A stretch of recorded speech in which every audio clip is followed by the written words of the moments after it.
Suara deru ombak di pantai selatan membawa kisah tentang seorang ratu anggun dan jelita. Dialah Nyi Roro Kidul, sang penguasa samudra yang namanya bergaung dari masa ke masa. Namun, asal-usulnya selalu diceritakan dengan cara yang berbeda.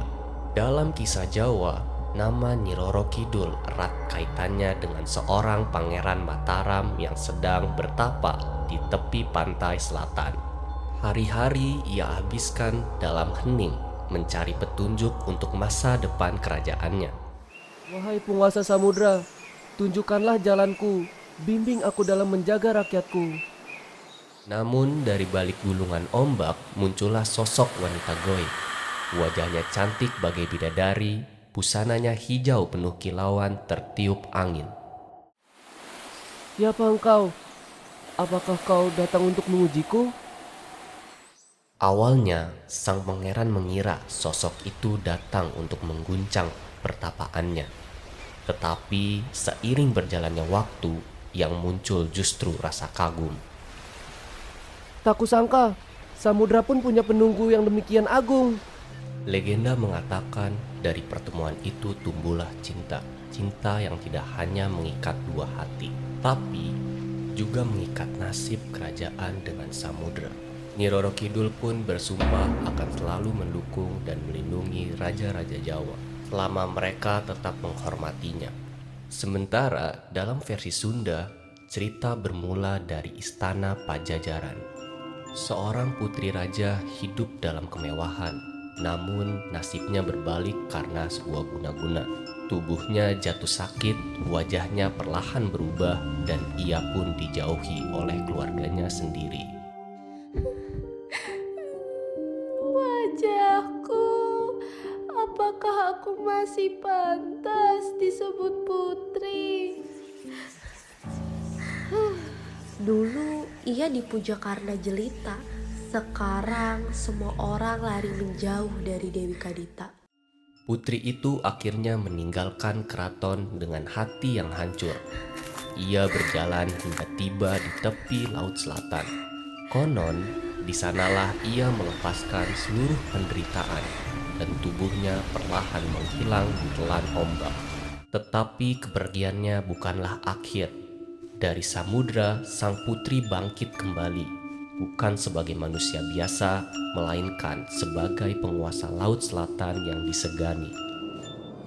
Dewi Kadita, dia kembali, tapi bukan lagi sebagai manusia. Sejak saat itu, ia dikenal sebagai Nyi Roro Kidul, ratu dengan kekuatan supranatural yang tak tertandingi. Dari sekian banyak tempat yang dikaitkan dengan Nyi Roro Kidul, Pantai Parangtritis di Yogyakarta adalah yang paling terkenal. Ombaknya besar, anginnya kencang, dan di sanalah kisah-kisah misterius sering terucap. Nak, hati-hati kalau main di sini.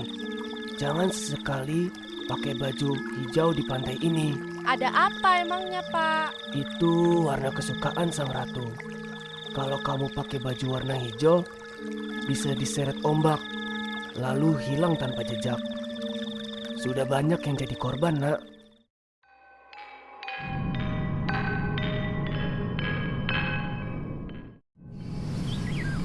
Itu suara apa ya, Pak? Itu adalah suara gamelan dari keraton yang konon suaranya dianggap sebagai petanda datangnya suatu kejadian.